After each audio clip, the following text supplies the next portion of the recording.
రామాపురం గుర్రంకొండ మండలం పీలేరు కాన్స్టిట్యూషన్ నుండి వచ్చినాను సార్. నేను పువ్వుల వెంకటరమణ నా పేరు. Retired high school head master. Kuppam కాన్స్టిట్యూన్సీలో రిటైర్డ్ హెడ్ మాస్టర్. చంద్రబాబు గారి నియోజకవర్గంలో రిటైర్డ్ హెడ్ మాస్టర్ నేను. తర్వాత ఈరోజు మన పార్టీ మీద అభిమానంతో నేను పవన్ కళ్యాణ్ గారికి నా ఒక నెల పెన్షన్ 61,116 డీడీ తీసుకొచ్చి పవన్ కళ్యాణ్ గారికి ఇవ్వడం జరిగింది. కానీ సారు, మీ జేబులో ₹1 ఉందా? మీరు ఎందుకు పెన్షన్ నాకు అంతా ఒక నెల అంతా ఇచ్చేస్తే మీరేం కావాలా? కాబట్టి ₹1 జేబులో ఉంటే చూడండి. నేను ₹1 లేని దానికి ₹10 వచ్చింది. జేబులో తీస్తే ₹10 మాత్రం తీసుకొని డీడీ వెనక్కి ఇచ్చేసినారు సారు.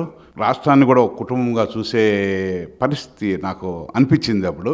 కాబట్టి ఇలాంటి వ్యక్తి మన రాష్ట్రానికి పెద్ద మనిషిగా ఉంటే రాష్ట్రం ఎంతో ముందుకు వస్తుందని నేను అనుకుంటున్నాను సార్.